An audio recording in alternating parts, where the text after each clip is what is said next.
Guys, mentor Sunil उपासना Shukla ADD पर video बनाने के लिए रिक्वेस्ट कर रही हैं। पिछले 2-3 बार से 2-3 वीडियोस में उनके कमेंट आए हैं, तो आज उनकी ये इच्छा पूरी कर देते हैं, उनको ये टॉपिक दे देते हैं, अटेंशन डेफिसिट डिसऑर्डर।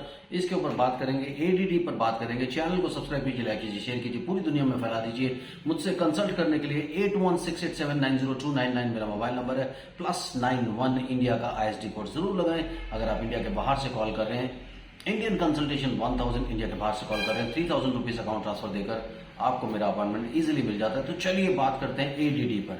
एडीडी का फुल फॉर्म होता है अटेंशन डेफिसिट डिसऑर्डर।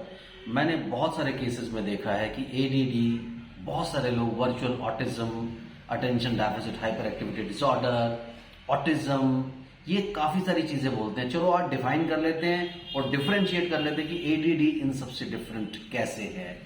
सो आप लोग क्या कर रहे हैं, चैनल को सब्सक्राइब कर लिया आपने? अगर आप नए हैं तो जरूर कर लीजिए, और अगर आपने पेरेंट्स ट्रेनिंग प्लान अब तक ज्वाइन नहीं किए हैं तो जल्दी से ज्वाइन कर लीजिए। अगर आप कमेंट सेक्शन में देखेंगे, लोग बहुत जल्दी जल्दी बेनिफिट कर रहे हैं, इसलिए वेट मत कीजिए। जितना छोटा आपका बच्चा है उतना ज्यादा आपके लिए अच्छा है, क्योंकि इसी टाइम को आप बाद में जाकर के मिस करने वाले हैं। बाद में जाकर के बहुत सारे एफर्ट से थोड़ा सा असर पड़ता है, लेकिन जब बच्चा 1.5 साल का होता है, 1.25 साल का होता है, 2 साल का होता है, तो थोड़े से एफर्ट से बहुत फर्क पड़ता है। इसलिए इस टाइम को वेस्ट मत कीजिए, पेरेंट्स ट्रेनिंग प्लान लीजिए और जल्दी से जल्दी शुरू कीजिए। बात करते हैं एडीडी पर। यूजली क्या होता है कि जब बच्चा नॉर्मली डेवलप कर रहा होता है और आप उसे स्क्रीन देते हैं, स्क्रीन देने के बाद सबसे बड़ी प्रॉब्लम क्या आती है कि उस बच्चे का अटेंशन उस स्क्रीन की तरफ ज्यादा चला जाता है। वो स्क्रीन देखता है कुछ देर के लिए, स्क्रीन देखने के बाद चाहे वो टीवी का स्क्रीन है, चाहे वो मोबाइल फोन का स्क्रीन है, यहां पर ये देखने वाली बात है कि जितनी छोटी स्क्रीन होगी उतना नुकसान ज्यादा होगा।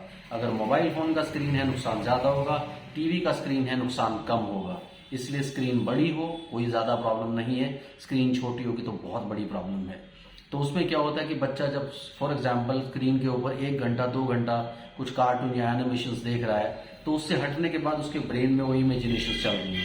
इमेजिनेशन चलने की वजह से जब आप उसे बुलाते हैं, नॉर्मल वर्ल्ड से कनेक्ट करने की कोशिश करते हैं, तो वो आपको अटेंशन नहीं देता।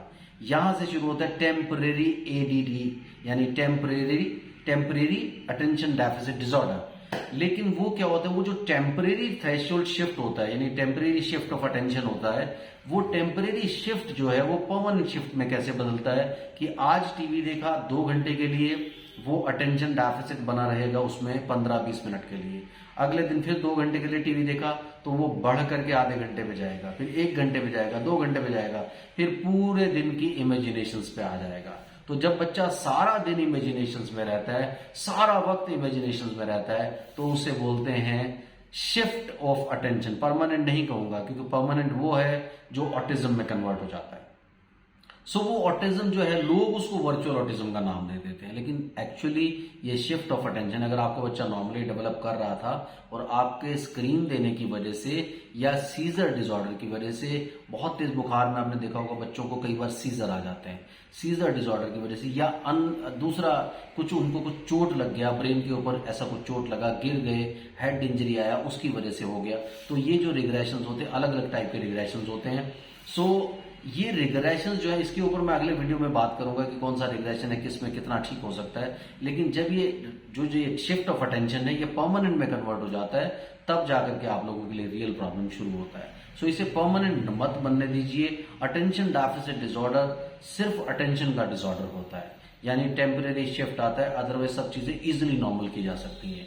लेकिन दिक्कत कहाँ होती है, जब आप वेट करते रहते हैं और उस शिफ्ट को प्रोलॉन्ग होने देते हैं। अगर शिफ्ट वो जो है 1 साल 2 साल 3 साल पुराना हो जाता है, कि आप वेट कर रहे हैं कि बच्चा 5 साल का होगा तो ठीक हो जाएगा, 6 साल का होगा तो ठीक हो जाएगा, तो तब चीजें काम नहीं करती है।